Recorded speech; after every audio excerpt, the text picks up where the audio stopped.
Nós vamos abrir a palavra de Deus no texto que vamos meditar em Marcos 6. Marcos capítulo 6, versos 45 a 56.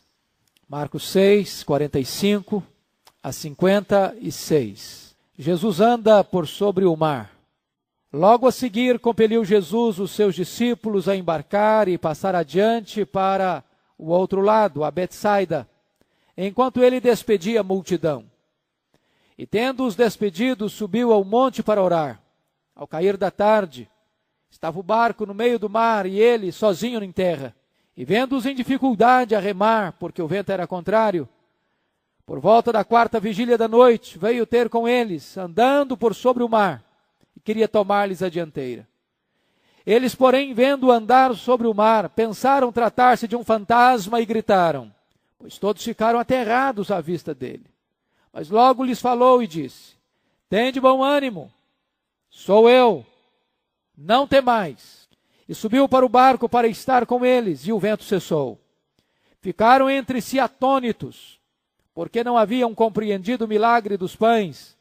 Antes o seu coração estava endurecido. Estando já na outra banda, chegaram à terra em Genezaré, onde aportaram. Saindo eles do barco, logo o povo reconheceu Jesus, e percorrendo toda aquela região, traziam em leitos os enfermos, para onde ouviam que ele estava. Onde quer que ele entrasse, nas aldeias, cidades ou campos, punha os enfermos nas praças, rogando-lhe que os deixasse tocar, ao menos na orla de sua veste. E quantos a tocavam, saíam curados. Amém. Quando Jesus vem ao nosso encontro nas tempestades. Na introdução eu quero focar 3 aspectos. O primeiro aspecto que esse texto nos ensina é sobre as férias frustradas. Nós já tratamos disso quando examinamos o texto anterior. Vocês sabem que o contexto aqui é o contexto de férias frustradas. E eu não sei se você já passou por isso. De você arrumar as malas, fazer planos, pegar um mapa, sair com a sua família, ou num carro, ou num ônibus, ou num avião, você preparar o ambiente, você sair para férias, e de repente tudo que você programou deu errado. Tudo que você planejou, nada aconteceu. O que está acontecendo aqui é exatamente isso. Jesus estava saindo de férias com os seus discípulos. O contexto é que eles não tinham tempo para comer. Segundo, eles estavam tristes, porque João Batista tinha sido degolado na prisão de Maquerós. Por esta causa, Jesus toma a iniciativa de sair com eles para um lugar deserto, para descansarem. E o fato é que quando eles chegaram neste local, a multidão já havia antecipado a eles, e quando lá chegaram, tinha uma grande multidão. E Jesus, em vez de despedir a multidão e continuar de férias, diz a Bíblia que Jesus interrompe as férias e passa o dia ensinando a multidão. Quando chega a tarde, os discípulos incomodados buscam uma saída, buscam uma alternativa. E chegam para Jesus e dizem, mestre, despede o povo, manda o povo embora. Está ficando tarde, eles precisam comer alguma coisa. Esse lugar é perigoso, esse lugar é deserto. E Jesus surpreendentemente diz para eles, dai-lhes vós mesmos de comer. Parecia uma coisa ilógica, irreal, utópica. Alguém perguntou, onde compraremos pães? Filipe salta à frente, com a sua mente empírica, prática, e disse, o problema não é onde. O problema é que precisaríamos de pelo menos 200 denários para comprar um pedaço de pão para cada um. Jesus então pergunta, quantos pães tendes? E de ver. E fizeram então uma investigação entre a multidão. E André vem com o relatório, Senhor, encontramos aí um menino que tem um lanche, com 5 pães e 2 peixinhos, mas logo ele também já apresenta a sua dificuldade. Mas o que é isso para tanta gente? Diz a Bíblia que Jesus manda a multidão se assentar, de uma forma ordenada, dá graças a Deus, parte o pão, e o pão se multiplica, parte os peixes se multiplicam, e a multidão é alimentada, ainda recolhem 12 cestos. E diz a Bíblia que imediatamente Jesus ordena aos discípulos embarcar e voltar para casa. Férias frustradas. Segundo aspecto, uma volta para casa antecipada. Notem vocês que logo a seguir, versículo 45, compeliu Jesus os seus discípulos a embarcar. Versículo 46 diz, e tendo-os despedido, subiu ao monte para orar. O que está acontecendo aqui? Jesus despede os discípulos antes de despedir a multidão. A grande questão é por quê? Se a intenção daquela viagem era férias com os discípulos, por que Jesus não despede a multidão primeiro e fica com os discípulos? Talvez até mais tarde poderia despedi-los, mas por que os despede antes de despedir a multidão? E eu vou lhes dar pelo menos duas razões que penso eu estar no espírito do texto. Primeiro, quando Jesus despede a multidão primeiro, Jesus estava poupando os discípulos de uma tentação, uma grande tentação. Por quê? Porque João, quando relata esse mesmo texto, nos informa que a multidão, ao comer do pão, desejou arrebatar Jesus para fazê-lo rei, para fazer dele um Messias terreno. E como Jesus sabia que os seus discípulos ainda alimentavam ideias messiânicas, extremamente nacionalistas e políticas, ideias essas que permaneceram mesmo depois da ressurreição, conforme Atos 1:6, quando perguntam, será nesse tempo que restaurarás o reino a Israel? Jesus entendeu que os discípulos não estavam prontos para enfrentar aquele tipo de tentação, de uma noção equivocada acerca da natureza da sua missão. E então Jesus os despede primeiro, para poupá-los dessa tentação. A segunda razão, porque os despede, é para interceder por eles. Porque notem vocês, ao cair da tarde, versículo 47, versículo 46 ainda, tendo os despedidos, subiu ao monte para orar. Ao cair da tarde estava o barco no meio do mar, e ele sozinho em terra. E vendo-os em dificuldade a remar, porque o vento era contrário. Notem vocês que Jesus sobe ao monte para orar. E orar por quê? Por que Jesus, ou para que Jesus, o que motiva Jesus a orar? Se vocês perceberem, todas as vezes que Jesus enfrentou uma tentação satânica, Jesus se refugiou em oração. E ele nos ensinou, orai e vigiai para que não entreis em tentação. A popularidade proposta pela multidão era uma tentação para Jesus, porque visava desviá-lo da cruz. Mais tarde, daqui a pouco, Pedro vai fazer o mesmo. Quando Jesus disse que ele iria ser entregue nas mãos dos pecadores, ia ser preso, ia ser morto, Pedro chamou à parte e começou a repreender, dizendo, Senhor, de jeito nenhum faças isto. Arreda Satanás, disse Jesus. Porque não cogita das coisas de Deus, sim das coisas dos homens. Ou seja, o humanismo é satanismo na perspectiva de Jesus. Qualquer caminho que desvie Jesus do Calvário é satânico. E Jesus enfrenta isso com oração. A segunda razão por que ele está orando é porque ele está intercedendo pelos seus discípulos. E por que motivo? Pelo menos por dois. Diz o texto aqui que o coração dos discípulos estava endurecido. Meus irmãos, isso é para nós uma lição tão séria.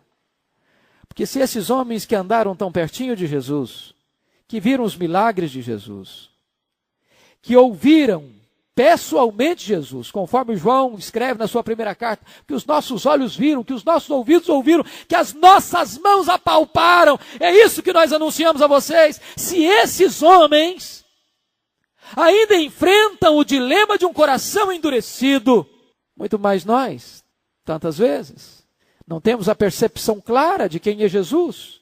Então Jesus discerne que o coração deles está endurecido, que eles não têm clareza de quem é Jesus ainda. E a segunda razão por que Jesus está intercedendo por eles é porque Jesus percebe que no coração deles ainda não havia um profundo amor e compaixão pela multidão que estava como ovelhas sem pastor. Por isso Jesus está no monte intercedendo. Então esta volta para casa foi antecipada, propositalmente. Terceira coisa da minha introdução é uma volta para casa turbulenta. Ora, se as férias se frustraram, o que nós esperaríamos, pelo menos, é que a viagem de volta para casa fosse serena e tranquila. Foi o que não aconteceu. Porque quando você sai de férias, de repente não deu certo, Ok, a gente volta para casa, faz de conta que está de férias, dá uma relaxada.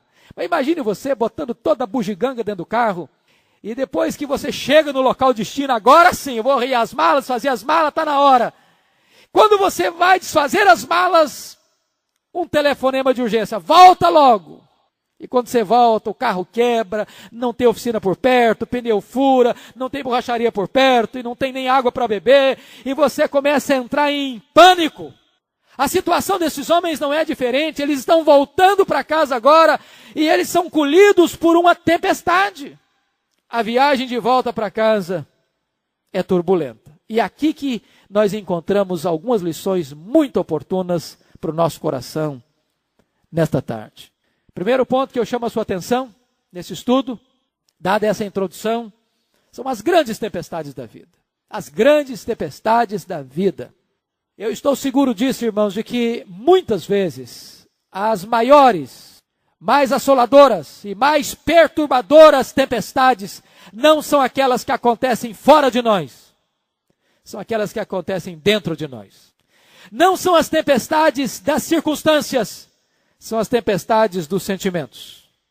Não são os fatos, são os sentimentos.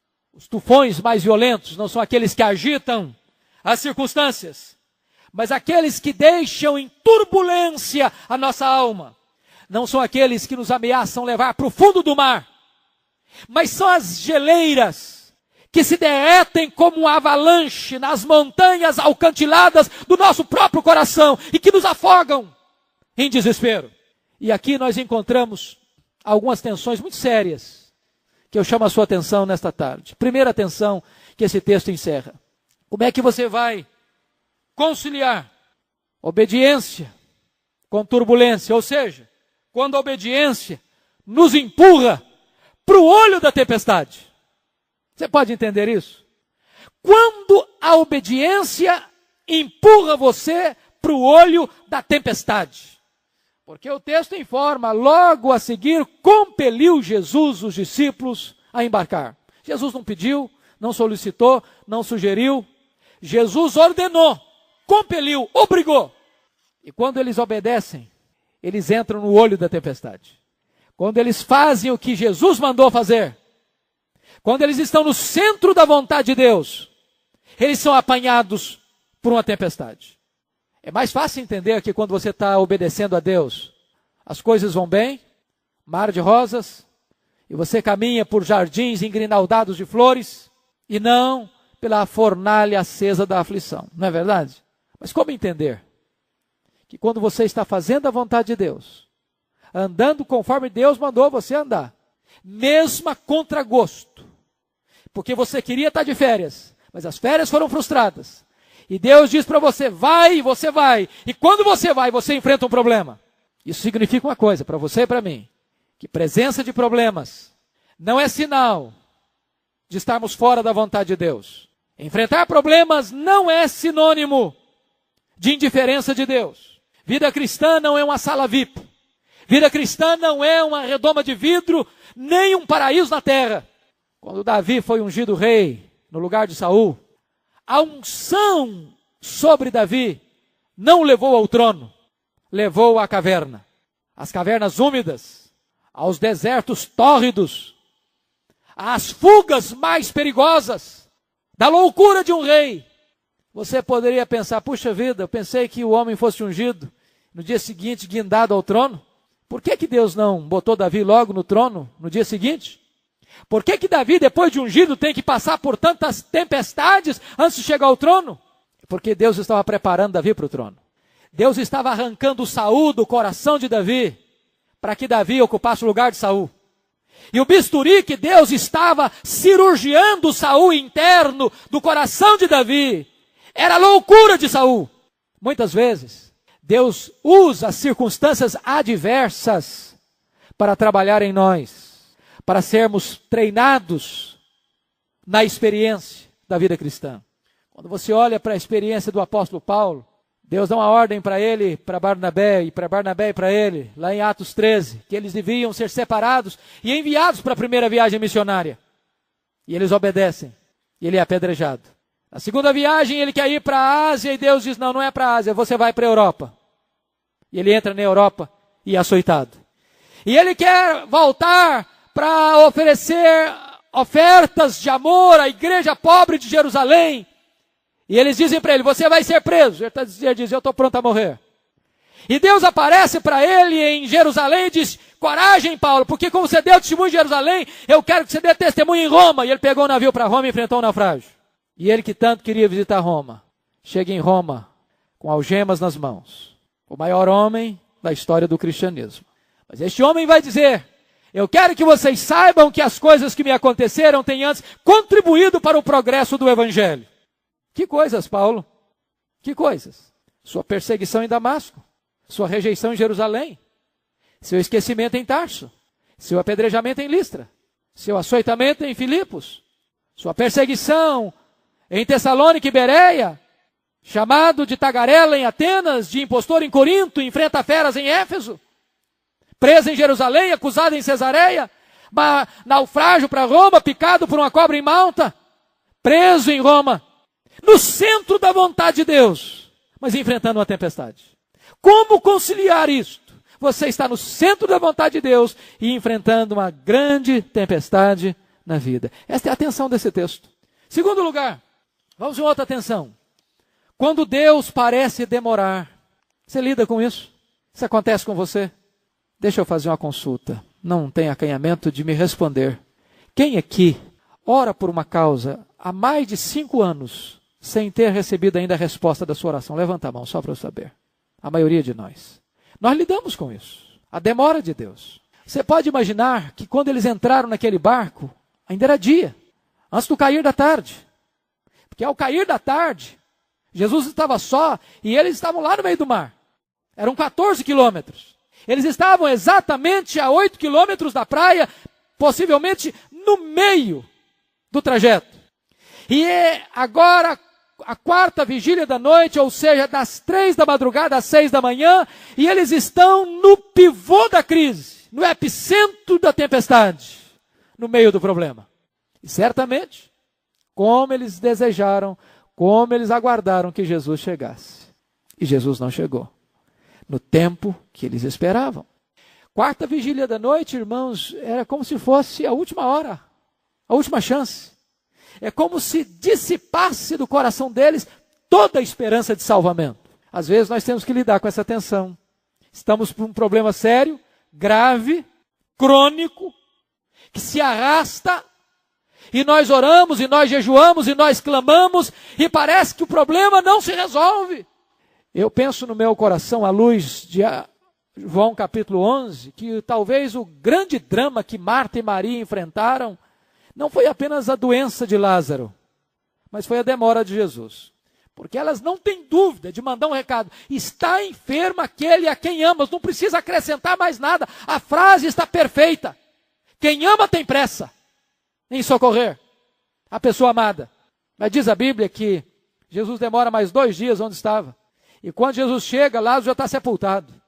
E eu imagino no meu coração que alguém estava na casa de Marta, a casa lotada de gente, e alguém chega para ela e perguntou, Marta, você já mandou avisar Jesus que Lázaro está doente? Ela disse, já mandei um portador atrás dele.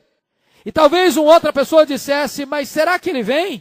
Ela respondia com segurança, claro que ele vem, ele nunca nos deixou na mão, ele nunca nos decepcionou, ele vai chegar. E Lázaro piorando.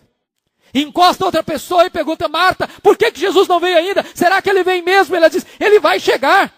Até que alguém chega para ela e diz, olha Marta, seu irmão acabou de morrer e o seu Jesus não chegou. Esse negócio adoeceu a alma de Marta. Isso ficou engasgado, isso ficou atravessado na garganta de Marta. Ao ponto dela limitar o poder de Jesus, de descrer da sua intervenção milagrosa naquele momento na sua família. Quando Jesus chega, e Jesus diz para ela, o teu irmão há de ressurgir, Marta. Diz, eu sei que ele há de ressurgir no último dia. Diz, o senhor não sei nem me avisar, porque eu já sabia. Marta, eu não serei, não, Marta, eu sou a ressurreição e a vida. Quem crê em mim, ainda que morra, viverá. Passou-se um tempo, ela voltou para casa, chamou Maria, Maria foi lá onde Jesus estava. Depois Jesus foi ao túmulo, Jesus chorou diante do túmulo. uma multidão ao redor. Jesus torna a falar, tirai a pedra. Marta salta na frente e diz, não adianta, Jesus, já cheira mal. Marta, Marta, eu não te disse que se creres verás a glória de Deus? Quantas vezes, irmãos, a demora de Deus, a aparente demora de Deus, deixa a nossa alma enferma. Essa é uma tensão da vida, que você e eu enfrentamos. Mas na verdade Jesus não chegou atrasado, nem no Mar da Galileia, nem na aldeia de Betânia. Lá no Mar da Galileia, Jesus estava no monte, e Jesus estava vendo o que eles estavam enfrentando, e lá em Betânia, Jesus já sabia que Lázaro estava morto, e disse, eu vou lá para levantá-lo, para acordá-lo, para ressuscitá-lo. Os nossos problemas não apanham Jesus de surpresa. As nossas dores que nos afligem não apanham Jesus de surpresa. Ele sabe onde você está, Ele sabe como você está, e Ele sabe o que vai fazer. Mas há uma terceira atenção, irmãos, nesse texto. A terceira atenção é quando Deus parece silencioso. Você já parou para perceber que quando você está passando um momento de pânico, você clama pelo nome de Deus instintivamente? Louvado seja o Senhor por isso, né? Até na hora de susto, num piscar de olhos, você clama pelo nome do Senhor. E eu fico imaginando mais de 9 horas dentro daquele barco. 9 horas de pânico. Porque basta alguns segundos de pânico para você ficar com taquicardia. Imagine 9 horas. O vento era contrário ao cair da tarde. E eram 3 horas da madrugada e eles estavam no meio do mar ainda, rodopiando, sem direção nenhuma, sem capacidade nenhuma de administrar o problema. O barco estava indo a pique. E certamente aqueles homens devem ter clamado e clamado com toda a força da alma deles. E a única voz que ouviram foi o silêncio de Deus e o barulho das ondas. Eu quero lhes dizer que muitas vezes o silêncio de Deus é mais alto e grita mais aos nossos ouvidos do que o barulho das circunstâncias. Como lidar com isso? Como encarar uma situação dessa? Como a que Jó encarou? Vocês conhecem a história. De perder os bens, os filhos, a saúde, a compreensão da esposa, dos amigos, ser jogado na sarjeta, de erguer aos céus a sua dor, seu clamor, as suas perguntas, os seus porquês, os seus paraquês. E a única voz que escutar do céu foi o silêncio total, absoluto de Deus. Tem hora que a nossa dor é a mesma dor de Absalão.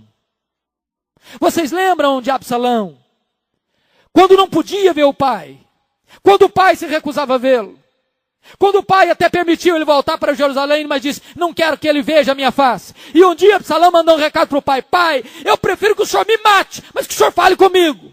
Talvez uma das dores mais cruéis da vida, mais dramáticas da vida, é você ter a percepção e o sentimento do silêncio de Deus.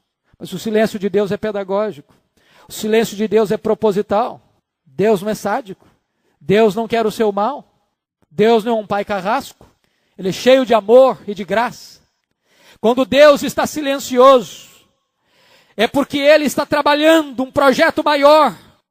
É porque os seus olhos conseguem enxergar na diversidade dessas circunstâncias amargas e cruéis um mosaico mais bonito. Ele está vendo o fim, Ele está vendo o propósito, Ele está vendo a finalidade, Ele está vendo o fim glorioso que todas essas coisas promovem e produzem. E nós podemos falar pela fé, sabemos que todas as coisas cooperam para o bem daqueles que amam a Deus. Daqueles que são chamados segundo o seu propósito. Por isso, irmãos, eu chamo a sua atenção para nós olharmos o segundo ponto da nossa mensagem. Primeiro, foram as grandes tempestades da alma. Segundo ponto, quando Jesus chega nas tempestades da nossa vida. Eu fico pensando que o problema na nossa vida é como a onda do mar. Quando a onda se quebra na praia, a outra já vem se formando. Não é assim? Se acaba se desvencilhar de um problema, já tem outro. Quando você pensa que aquele já está morrendo na praia, levanta-se outra onda. Você tenta se levantar de um solavanco. E a outra onda chega. Mas eu quero dizer uma coisa para você. Jesus não prometeu para nós vida fácil. Nem viagem calma. Ele prometeu chegada segura. Vão indo de força em força. Cada um deles comparece diante de Deus em Sião. Firme, querido. Coragem. porque ninguém vai ficar pelo meio do caminho. Aquele que começou a boa obra em vós, há de completá-la até o dia de Cristo Jesus, porque o texto vai nos dizer que Jesus vem ao nosso encontro na hora da nossa tempestade. E aqui eu chamo a sua atenção para algumas lições. Primeiro, Jesus sempre vem ao nosso encontro na hora da tempestade. Vou dizer uma coisa para você, à luz desse texto. As tempestades não são autônomas, nem chegam por acaso. Elas não apenas não apanham Deus de surpresa, elas estão na agenda de Deus. Elas estão no currículo de Deus. Elas estão no programa de Deus.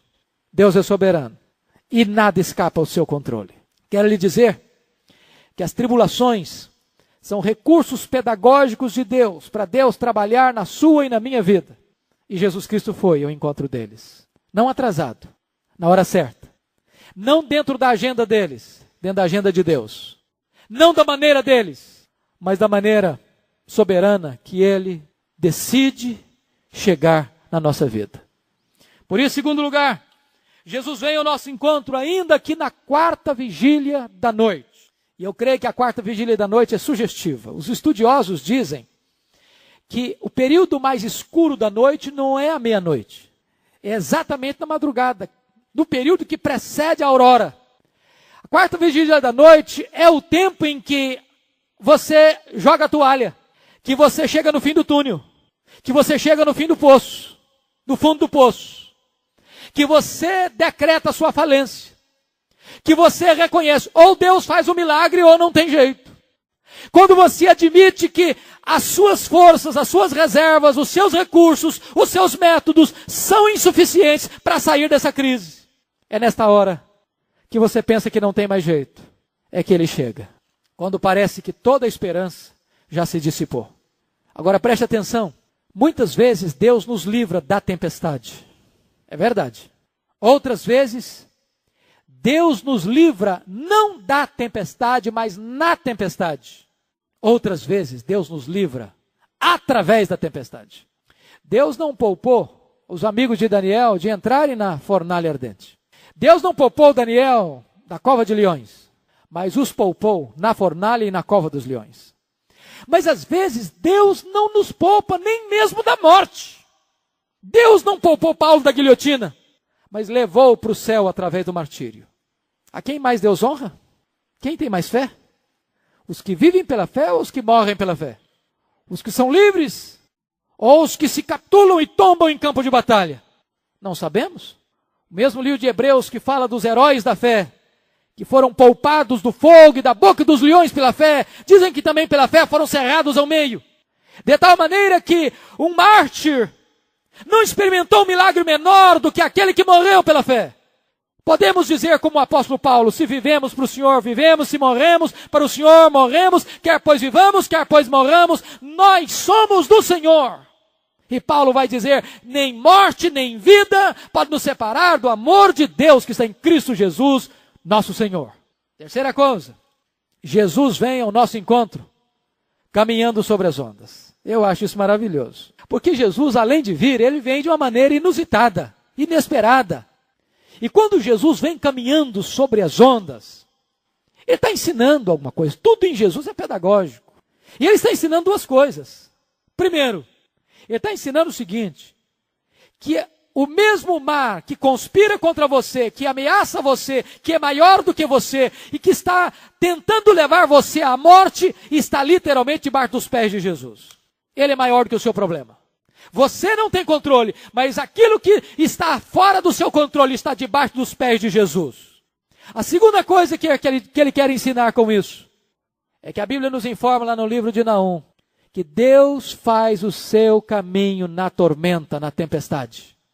Muitas vezes, o caminho, a estrada que Deus pega para chegar na sua vida é a estrada da tempestade. É pela tempestade que Deus entra, tem acesso e chega à sua vida. Deus é soberano. Ele faz o que Ele quer. Ele até escolhe um caminho com uma tempestade para ter acesso à nossa vida. Mas, queridos irmãos, eu queria colocar para vocês o último ponto desta meditação. A intervenção de Jesus nas tempestades da vida. Agora diz a Bíblia que Jesus chega. que Jesus vem. Vem para fazer o quê? Para que ele veio? Em primeiro lugar, notem vocês que coisa lindíssima que esse texto nos mostra. Versículo 48. E vendo-os em dificuldade a remar, porque o vento lhes era contrário, por volta da 4ª vigília da noite, veio ter com eles, andando por sobre o mar, e queria tomar-lhes a dianteira. Eles, porém, vendo andar sobre o mar, pensaram tratar-se de um fantasma e gritaram, pois todos ficaram aterrados à vista disto. Mas logo lhes falou e disse, tende bom ânimo, sou eu, não temais. Prestem atenção nisso. Há 2 textos que falam de tempestade no ministério de Jesus. O primeiro foi quando ele acalmou o mar, estando dentro do barco com os discípulos. Daquela feita, primeiro Jesus acalmou o mar, depois se dirigiu aos discípulos. Agora, Jesus primeiro se dirige aos discípulos para depois acalmar o mar. Por quê? Por quê? Porque Jesus estava exatamente percebendo que o problema maior daqueles discípulos não era mais o mar, era o coração deles. Não era mais o mar, era a alma deles. Não eram mais as circunstâncias, eram os sentimentos deles. E agora Jesus Cristo vai curar esta crise existencial deles, usando 2 expressões. Primeiro, Jesus levanta o ânimo deles.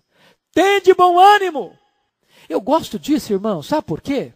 Jesus poderia censurar de novo aqueles discípulos, mas Jesus é tão terno e tão doce, e tão meigo, e tão compreensivo, que quando ele vê uma pessoa quebrada, ele não esmaga a cana quebrada. Jesus nunca humilhou uma pessoa, nunca. Quando ele percebeu que aqueles homens estavam extremamente esgotados emocional e espiritualmente, Jesus procura renovar o coração deles. Tende bom ânimo, tende bom ânimo.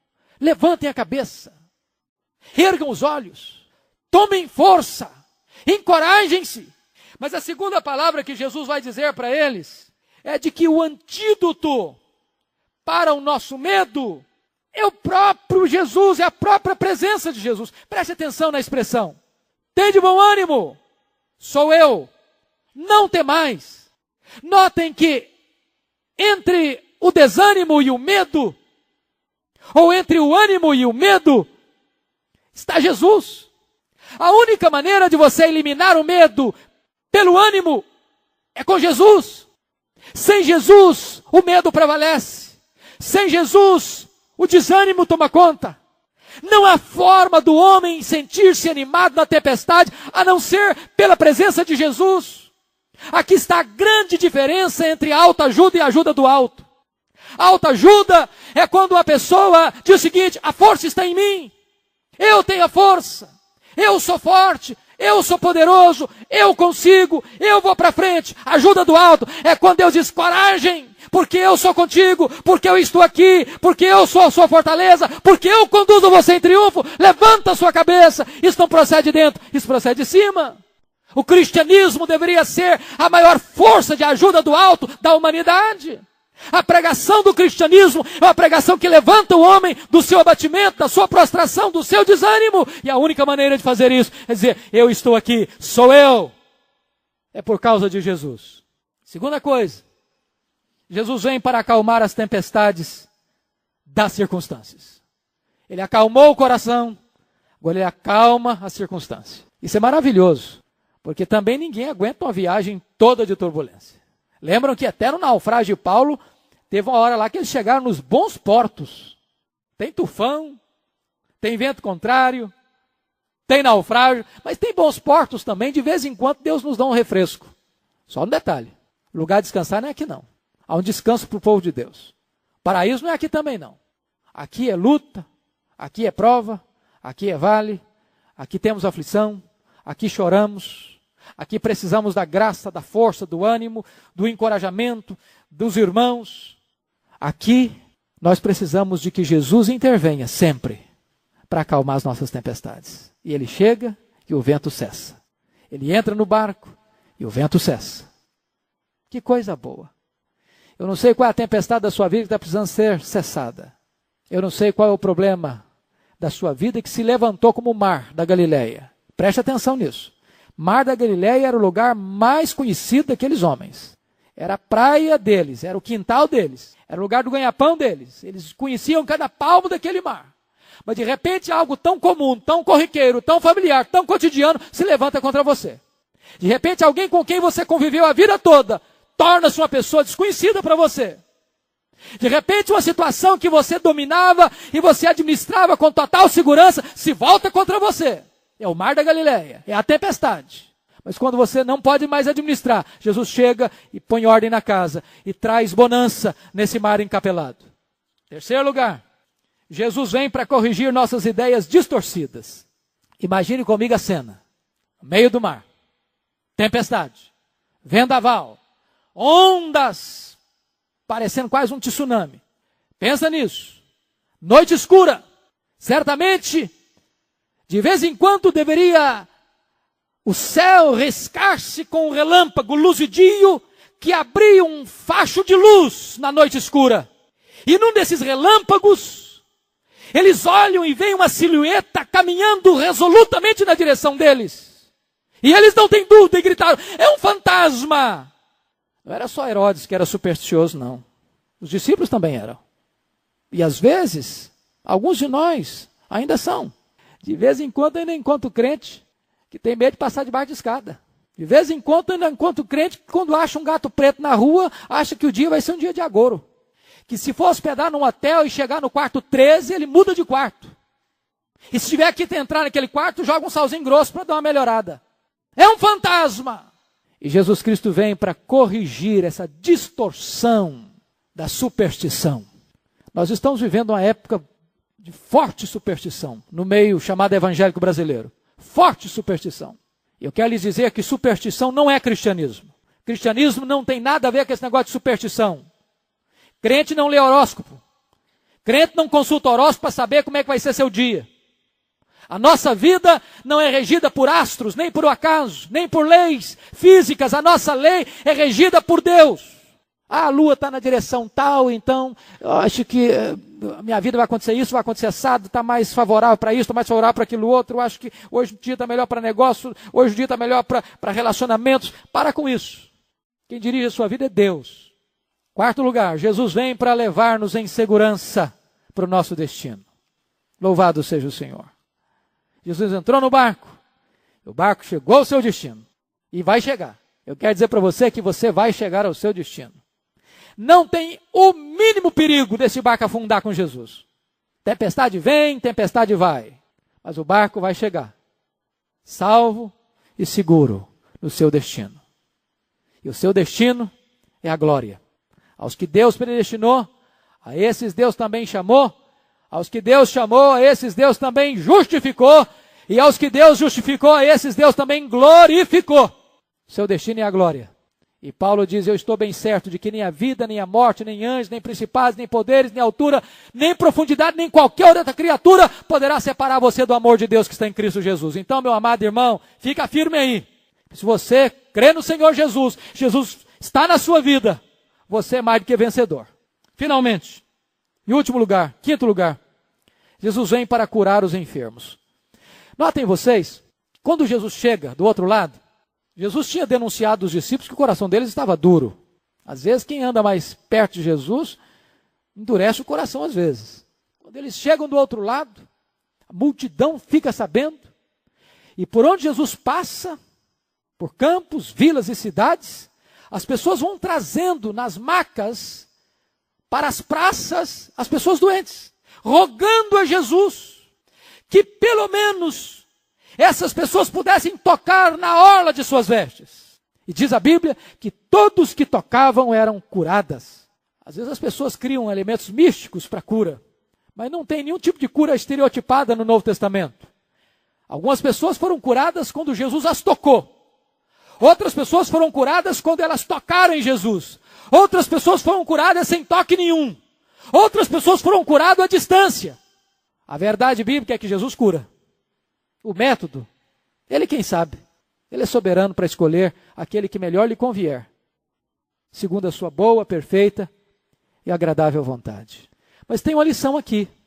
Não deveríamos nós ter a mesma atitude destes que trouxeram as pessoas aflitas, carentes, necessitadas, enfermas, para que Jesus as toque, para que elas toquem Jesus?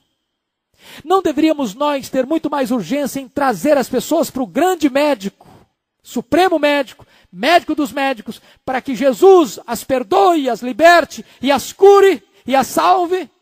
Que Deus nos ajude, que Deus nos dê graça, que Deus nos encoraje, que Deus nos console, que Deus nos anime, que Deus nos revigore a alma nesta noite, queridos, através da sua palavra.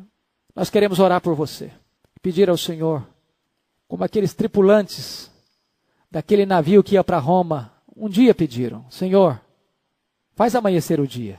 Talvez você está passando por uma tempestade longa, talvez você só vê escuridão à sua volta, e você crê que Deus está aqui, que Deus é poderoso, que Deus ouve o seu clamor, que Deus ouve a igreja, e você quer colocar essa causa diante de Deus. Então vem aqui à frente, vem orar ao Senhor.